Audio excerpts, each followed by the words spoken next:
Apa kabarnya pagi hari ini? Kiranya pagi ini kita dipenuhi oleh sukacita Tuhan, oleh damai sejahtera Tuhan, dan biar Roh Kudus-Nya dicurahkan atas setiap kehidupan kita. Kita sama-sama berdoa saat pagi hari ini. Kita undang Roh Kudus untuk selalu ada dalam kehidupan kita. Terima kasih Tuhan. Kiranya sukacitamu dan damai sejahtera-Mu mengalir buat kami semua Tuhan. Dan kami dipenuhi dengan Roh Kudus-Mu Tuhan. Kami mau terima Roh Kudus-Mu Tuhan yang dicurahkan di tengah-tengah kehidupan kami. Biar itu menjadi berkat, menjadi kekuatan buat kami Tuhan. Terima kasih Bapa, terima kasih Tuhan. Kami siapkan hati kami terima berkat-Mu pada pagi hari ini. Haleluya, amin. Mari kita sama-sama angkat pujian Roh Kudus tercurah di tempat ini.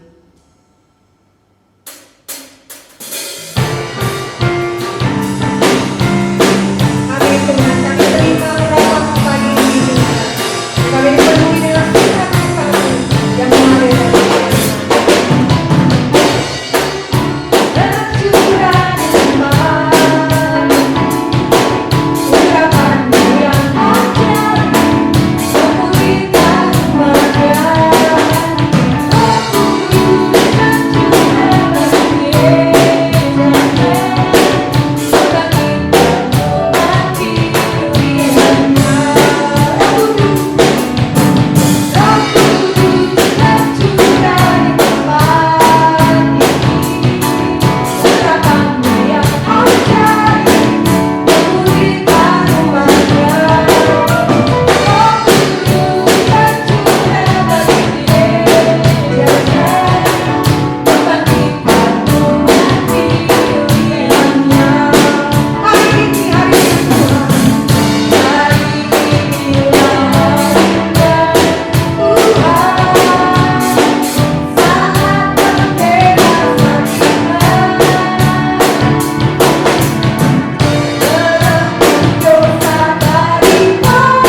Roh Kudus dicurahkan dalam setiap kehidupan kita. Mari kita terima Dia pagi hari ini. Kita siapkan hati kita. Kita katakan, ya Allah Roh Kudus, penuhi kami pagi hari ini. Kami mau siapkan hati kami Tuhan. Kami mau dipenuhi dengan Roh-Mu Tuhan. Roh-Mu yang memberi kekuatan pada kami. Roh-Mu yang memberi kelimpahan dan berkat Tuhan yang tercurah buat kehidupan kami Tuhan dalam menjalani hari-hari hidup kami. Terima kasih Tuhan, terima kasih. Kiranya anugerah-Mu Tuhan tercurah atas hidup kami. Terima kasih Bapa, terima kasih Tuhan. Terima kasih Roh Kudus. Terima kasih Yesus.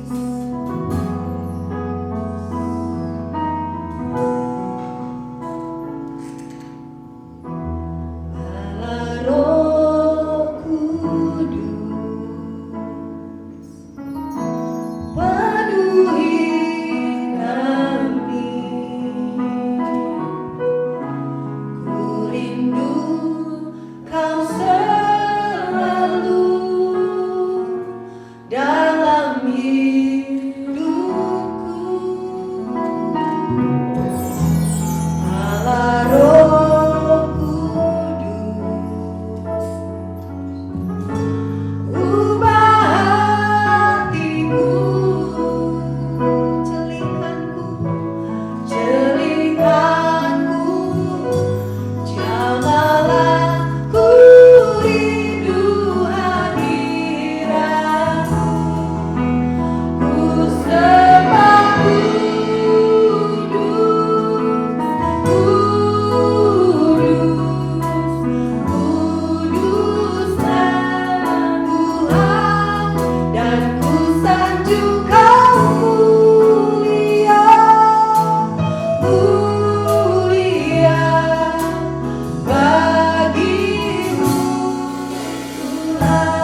Kau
Terima kasih Tuhan, terima kasih. Dan saat ini Tuhan kami akan dengarkan firman-Mu Tuhan.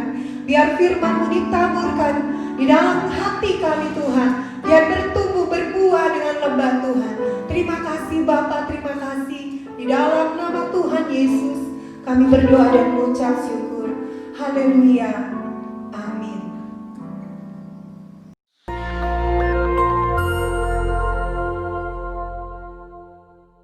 Shalom saudara sekalian, pada kesempatan kali ini kita membahas doktrin penting untuk kaum Pentakosta yaitu bahasa roh. Bahasa roh anugerah besar bagi semua murid Tuhan. Di luar sana ada banyak pertanyaan dan perbincangan mengenai bahasa roh. Dan pada kesempatan kali ini kita membahas 3 pertanyaan yang sering ditanyakan oleh jemaat.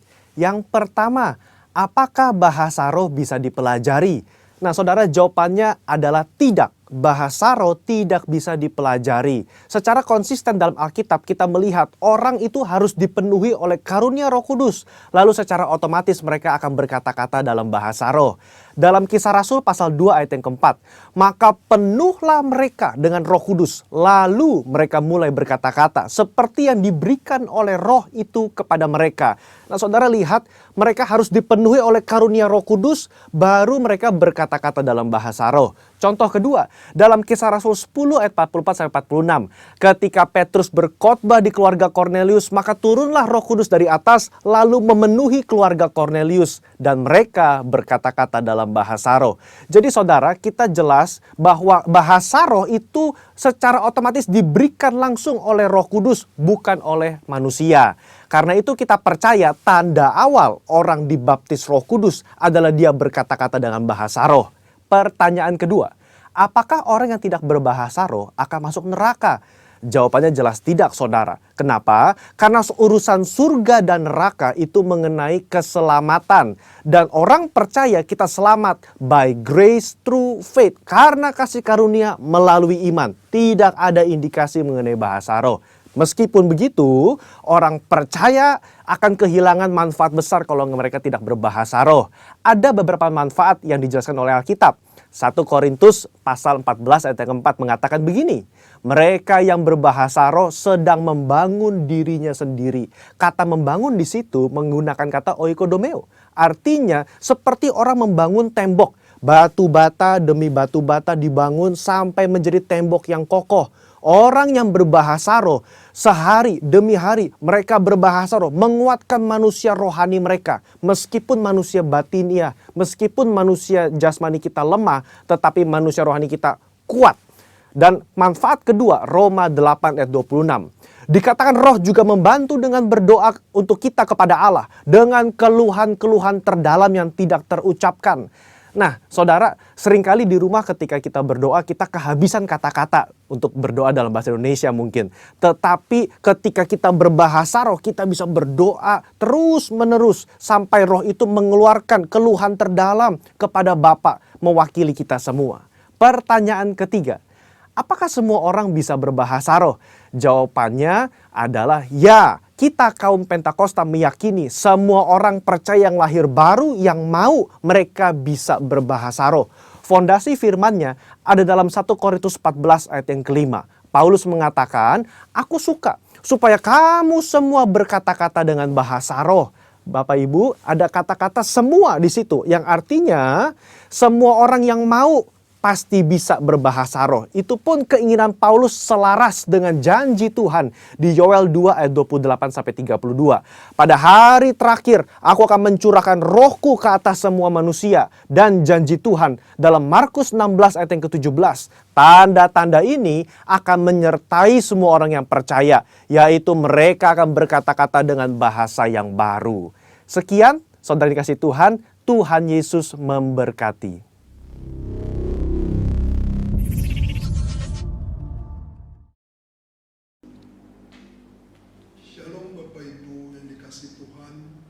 Jemaat Tuhan di GPI Juanda 321, di Purwakarta, di Kota Delta Mas, di Ciledug, Cibubur, bahkan sampai Kupang, NTT. Salam dari saya dan dari Ibu Gembala. Pada hari ini adalah hari yang istimewa, yaitu hari Pentakosta, hari di mana Tuhan mencurahkan Roh Kudus atas kita semua. Kalau Roh Kudus dicurahkan atas kehidupan orang-orang percaya, hidup kita akan diubahkan. Kisah para Rasul 1 ayat 4-5 berkata, sebelum Tuhan Yesus terangkat ke surga, pada suatu hari ketika Yesus makan bersama-sama dengan murid-muridnya, Ia melarang mereka meninggalkan Yerusalem dan menyuruh mereka tinggal di sana sambil menantikan janji Bapa. Katanya, telah kamu dengar daripadaku, sebab Yohanes membaptis kamu dengan air, tetapi tidak lama kemudian kamu akan dibaptis oleh Roh Kudus. Pesan ini disampaikan oleh Tuhan Yesus untuk menggenapi janjinya, mengutus Roh Kudus, Roh kebenaran kepada semua orang percaya, untuk menyertai mereka selama-lamanya, supaya murid-muridnya tidak ditinggalkan sebagai yatim piatu. Bapak Ibu jemaat yang dikasihi Tuhan, pagi hari ini tema khotbah yang ingin saya sampaikan adalah pencurahan Roh Kudus. Mungkin kita bertanya, apakah Roh Kudus ada di dalam diri saya? Apakah saya sudah penuh dengan Roh Kudus? Saya ingin memberikan sebuah ilustrasi yang berikut. Ini ada sebuah gelas yang kosong. Gelas ini lambang daripada kehidupan kita, lambang daripada hati kita. Ini ada air, lambang Roh Kudus. Ketika kita percaya Tuhan Yesus, menerima Dia sebagai Tuhan dan Juru Selamat pribadi, Roh Kudus dicurahkan atas hidup kita.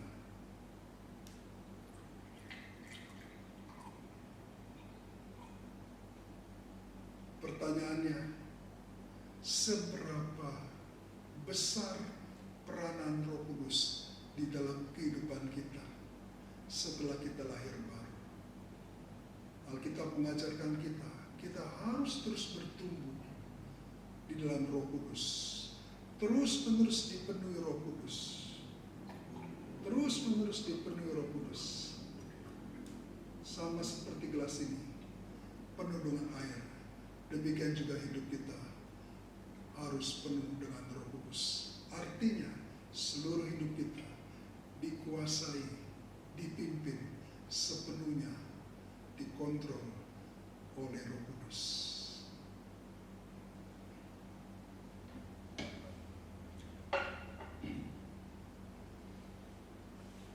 Bapak Ibu yang saya kasih dalam Tuhan, kehadiran Roh Kudus di dalam hidup orang percaya adalah tanda kehadiran dan tanda penyertaan Allah di dalam kehidupan orang percaya. Roh Kudus memberikan kuasa kepada murid-muridnya untuk menjadi saksi Kristus, sehingga pekerjaan dan perbuatan yang pernah dikerjakan Tuhan Yesus pada waktu Dia hidup, itu juga bisa dikerjakan oleh murid-muridnya. Misalnya, keberanian untuk memberitakan Injil Kerajaan Surga, berdoa menyembuhkan orang-orang sakit, melenyapkan segala kelemahan, serta mengusir setan, bahkan kuasa untuk membangkitkan orang mati. Roh Kudus memimpin kehidupan setiap murid Kristus supaya hidup mereka mengikuti kehendak Tuhan, tidak mengikuti kehendak dirinya sendiri, keinginan dosa atau perbuatan daging, sehingga ia binasa. Galatia 5 ayat 19-22 berkata, perbuatan-perbuatan daging, perbuatan-perbuatan dosa tidak mendapat bagian di dalam kerajaan Allah.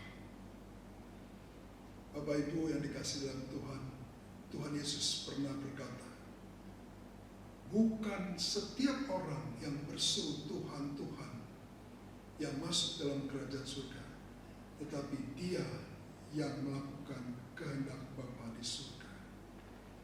Roh Kudus diberikan untuk menuntun hidup kita, supaya kita melakukan kehendak Bapa di surga. Roh Kudus juga memimpin, menjagai hidup orang-orang percaya, supaya mereka tidak melakukan perbuatan dosa dan perbuatan kedagingan. Jikalau kita berdosa, Roh Kudus akan menginsyafkan kita dari perbuatan dosa kita. Roh Kudus akan menginsyafkan kita akan adanya penghakiman dan penghukuman jika kita tidak bertobat. Sebaliknya, kalau kita bertobat, Roh Kudus akan memimpin kita kepada pemulihan dan kebenaran. Bapak Ibu yang saya kasih dalam Tuhan, jika kita hidup oleh Roh Kudus, maka hidup kita akan dipimpin oleh Roh Kudus. Saudara dan saya, kita semua akan menjadi milik Kristus. Roh Kudus diutus untuk mengajar, menuntun setiap orang percaya, supaya mereka mengenal Bapa, mereka mengenal Tuhan Yesus dengan benar, dan hidup dalam persekutuan dengannya. Roh Kudus juga memberikan kerinduan kepada kita untuk datang kepada Tuhan Yesus. Roh Kudus juga memberikan pertumbuhan rohani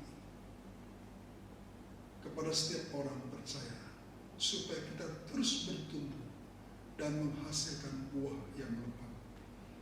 Roh Kudus memberikan hikmat dan pengetahuan, supaya kita mengenal Tuhan Yesus dengan benar. Bapak Ibu yang saya kasih di dalam Tuhan, kalau kita baca dari kitab Para Rasul 2 ayat 1-4, pada hari Pantekosta, Roh Kudus dicurahkan atas murid-muridnya di kamar loteng atas. Murid-muridnya setelah menerima Roh Kudus, hidup mereka berubah secara total. Kuasa Roh Kudus mengubahkan kehidupan mereka. Mereka memiliki keberanian untuk memberitakan Injil. Roh Kudus menyertakan mereka dengan tanda-tanda ajaib, mukjizat-mukjizat dalam kehidupan para murid-murid, sehingga banyak orang yang percaya kepada Roh Kudus. Petrus berkhotbah di depan banyak orang dengan kata-kata yang penuh kuasa. Hasilnya 3.000 orang bertobat dan memberikan dirinya dibaptis. Bapak Ibu yang dikasihi di dalam Tuhan, dalam konteks kehidupan kita pada saat ini, Roh Kudus juga terus bekerja sampai hari ini. Roh Kudus masih terus dicurahkan. Ia ingin dalam hidup kita, ia ingin mengubah hidup kita sampai kita menjadi segambar dan serupa dengan Yesus Kristus. Sekarang kita hidup di zaman pencurahan Roh Kudus, gelombang yang ketiga, yang kita kenal sebagai Pentakosta ketiga. Pencurahan Roh Kudus pada zaman sekarang, zaman now ini, merupakan lawatan Tuhan yang terakhir dan yang terbesar sebelum Tuhan Yesus datang. Kalau kita baca dari kitab Yoel 2 ayat 28 sampai 30 dan Kisah Para Rasul 2 ayat 17 sampai 21. Ada tiga ciri Pantekosta yang ketiga. Yang pertama, Roh Kudus akan dicurahkan ke atas 3 generasi. Dicurahkan kepada anak-anak, pemuda, dan orang-orang dewasa. Anak-anak, pemuda, dan orang-orang dewasa dipakai Tuhan setelah mereka dipenuhi oleh Roh Kudus. Khusus untuk para pemuda, Roh Kudus akan membangkitkan sebuah generasi anak-anak muda yang luar biasa cintanya kepada Tuhan Yesus, dan mereka siap melayani Tuhan habis-habisan di akhir zaman ini. Inilah generasi yang kita kenal sebagai generasi Yeremia. Ciri yang kedua, di dalam Markus 16 ayat 17, Yesus berkata, tanda-tanda ini akan menyertai orang yang percaya. Mereka akan mengusir setan-setan demi namaku. Mereka akan berbicara dalam bahasa-bahasa yang baru bagi mereka. Mereka akan memegang ular. Sekalipun mereka minum racun maut, mereka tidak akan mendapat celaka. Mereka akan meletakkan tangan mereka atas orang sakit, dan orang sakit itu akan sembuh. Ciri Pantekosta yang ketiga, ciri kedua dari Pantekosta yang ketiga, mukjizat-mukjizat dan tanda-tanda ajaib akan menyertai pelayanan orang-orang percaya. Ciri yang ketiga, Kisah Rasul 2 ayat 20 sampai 21. Matahari akan berubah menjadi gelap gulita, bulan menjadi darah sebelum datangnya hari Tuhan, hari yang besar dan mulia itu. Saudara, ini ayat ini berbicara tentang sebuah peristiwa yang luar biasa menjelang kedatangan Tuhan Yesus. Gembala pembina kita mengistilahkan ini sebagai sebuah goncangan-goncangan. Ciri yang ketiga, tatkala Roh Kudus dicurahkan, akan terjadi goncangan-goncangan yang luar biasa. Goncangan-goncangan itu yang membuat banyak orang yang berseru kepada nama Tuhan akan diselamatkan. Ini yang kita sebut dengan penuaian jiwa-jiwa, yaitu orang-orang jiwa-jiwa berbalik mencari Tuhan dan mereka percaya kepada Tuhan. Bapak Ibu yang dikasihi Tuhan, penuaian yang terjadi ini luar biasa, tetapi goncangannya juga luar biasa. Bukankah wabah pandemi COVID-19 yang terjadi hari-hari ini merupakan salah satu goncangan dahsyat global yang terjadi pada saat ini? Perhatikan baik-baik. Penuaian besar selalu diikuti oleh goncangan-goncangan yang besar. Bapak Ibu jemaat yang dikasihi Tuhan, bagaimana kita bisa dipenuhi oleh Roh Kudus? Bagaimana kita bisa menerima kuasa Roh Kudus?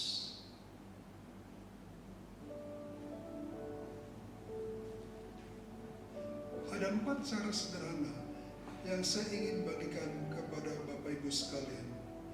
Bagaimana kita semua dipenuhi Roh Kudus? Bagaimana kita menerima kuasa dari Roh Kudus? Yang pertama, kita harus mati terhadap diri kita sendiri. Mati terhadap diri sendiri artinya kita telah berhenti berbuat dosa. Kita telah berhenti melakukan perkara-perkara perbuatan kedagingan. Alkitab berkata dalam Kisah Para Rasul 1 ayat ke-8, kamu akan menerima Roh Kudus. Kamu akan menerima kuasa jikalau Roh Kudus turun ke atas kamu. Bagaimana kita bisa menerima kuasa Roh Kudus?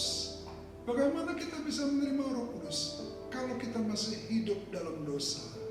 Kalau kita masih hidup melakukan perbuatan-perbuatan daging. Tuhan Yesus berkata, setiap orang yang mau mengikuti aku, dia harus menyangkal dirinya. Dia harus menyangkal hidupnya. Dia harus menjauhkan hidupnya dari perbuatan dosa dan perbuatan-perbuatan kedagingan lain. Dia harus mengikuti aku. Bapak Ibu yang dikasihi Tuhan, kita harus mati terhadap diri sendiri atas perbuatan dosa dan perbuatan-perbuatan kedagingan. Yang kedua, cara yang kedua, bagaimana kita bisa dipenuhi oleh Roh Kudus? Kita menerima kuasa Roh Kudus. Yang kedua adalah memberikan waktu kita untuk Roh Kudus. Saudara, kalau kita mau menerima Roh Kudus, kita harus memberikan waktu kita yang terbaik untuk melakukan persekutuan dengan Roh Kudus, bersaat teduh bersama-sama Roh Kudus, dengan tujuan supaya kita mengalami kehadiran Roh Kudus, kita mengalami kuasa Roh Kudus, kita mengalami kasih Roh Kudus. Kasih dan kuasanya akan mengubahkan hidup saudara dan saya. Yang ketiga, kita hidup dipimpin oleh Roh Kudus. Saudara, setelah kita memberikan waktu kita setiap hari bersekutu, mengalami Tuhan, mengalami kasih-Nya, mengalami kekuatan yang dari Tuhan, mengalami kuasa-Nya, yang semuanya itu akan mengubahkan kehidupan kita. Kita akan terus bertumbuh. Hidup kita semakin lama semakin dikuasai oleh Tuhan. Sama seperti tadi saya katakan, air yang ada di dalam gelas semakin banyak dituang, dimasukkan ke dalam gelas, air itu akan memenuhi gelas itu. Demikian juga dengan Roh Kudus. Kalau kita memberikan hidup kita untuk dipimpin oleh Roh Kudus, maka kuasanya, kehadirannya akan semakin lama, semakin besar, mempengaruhi hidup, mempengaruhi pelayanan kita semua. Yang keempat, cara yang keempat adalah kita minta Roh Kudus untuk memenuhi hidup kita. Yesus berkata di dalam Injil Yohanes 7, barang siapa haus, baiklah ia datang kepadaku dan minum. Barang siapa percaya kepadaku, dari dalam dirinya akan mengalami aliran-aliran air kehidupan, yaitu Roh Kudus yang akan keluar dari dalam hati kita, memancar di dalam kehidupan kita. Bapak Ibu yang dikasihi Tuhan, bagaimana dengan saudara dan saya? Hari ini, jika saudara mau berkata, Roh Kudus, saya mau menerima kuasa, saya mau dipenuhi Roh Kudus. Pagi hari ini, mari kita ambil keputusan untuk memberikan hidup kita, menyerahkan hidup kita kepada Tuhan Yesus, kepada Roh Kudus. Mari kita akan minta Roh Kudus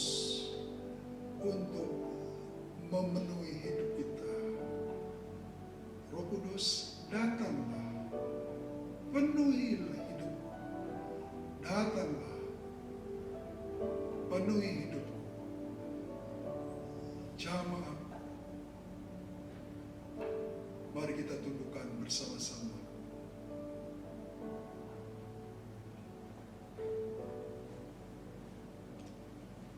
Jemaat Tuhan yang dikasih Tuhan,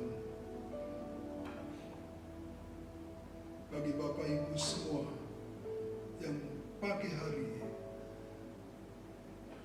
telah mengambil keputusan untuk menyerahkan hidupnya dipenuhi oleh Roh Kudus.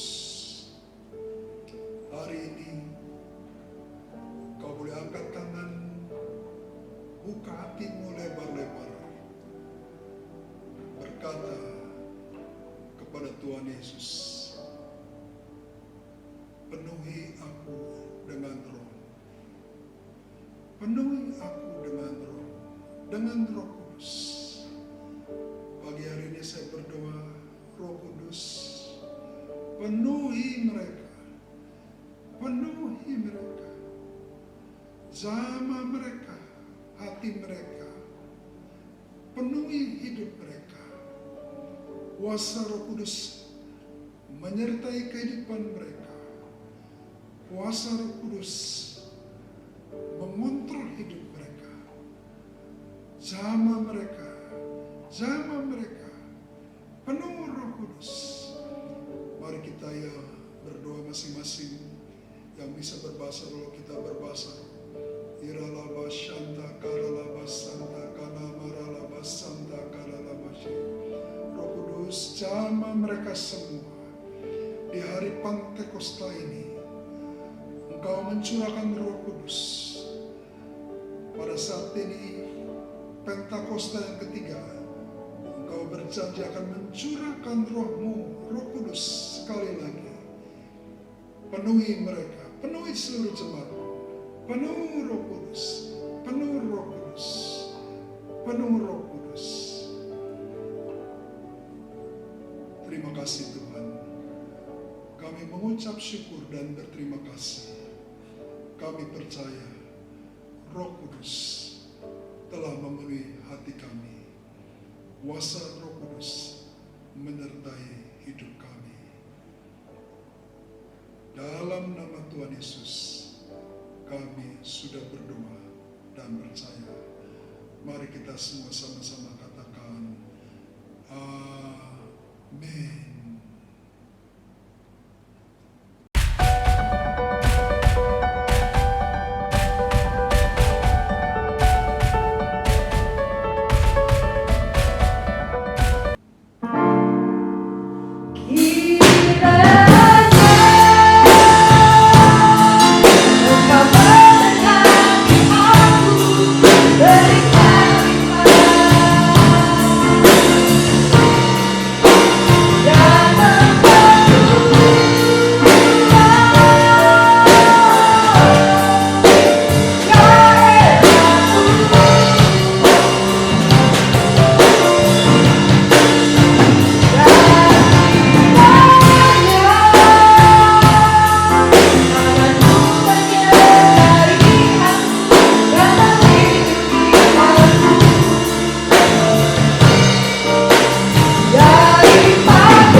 Bersama-sama. Terima kasih ya Tuhan, di hari Pentakosta yang istimewa, Engkau telah memberikan Roh Kudus kami semua. Penuhi hidup kami, sertai hidup kami, khususnya di masa-masa pandemi COVID-19 ini. Biar kuasa Roh Kudus menjadi semakin nyata, melindungi kami secara ajaib dari segala serangan dengan COVID-19, dari semua bencana kematian. Kami berdoa buat pemerintah Indonesia. Tuhan, kami serahkan bangsa kami Indonesia ke dalam tangan Tuhan Yesus. Kami serahkan juga Bapak Presiden bersama seluruh para pembantunya, para menteri. Tuhan memberikan hikmat, kekuatan dan kesehatan kepada mereka, supaya mereka melakukan tugasnya, supaya kami semua bisa bebas daripada pandemi COVID-19. Kami berdoa juga memberkati gembala pembina kita, Pendeta Insinyur, Dr. Insinyur Nitkono Toraharjo, Gembala Rayon kami, Pendeta Weku, dan juga para pemimpin-pemimpin rohani kami. Kami berdoa juga bagi seluruh jemaat Tuhan. Tuhan lindungi kami semua pada hari-hari ini secara istimewa. Kuasa Roh Kudus menyertai kami semua. Semua Tuhan, mari kita angkat tangan kita buka hati kita untuk siap menerima berkat Tuhan. Biar berkat kasih karunia Tuhan yang berlimpah-limpah menyertai kehidupan kita, memelihara, menjaga dengan kuasa Roh Kudus yang dahsyat. Mulai hari ini, pagi hari ini, sampai Tuhan Yesus datang menjemput kita di awan-awan yang mulia. Mari yang percaya, kita semua katakan dengan iman, amin.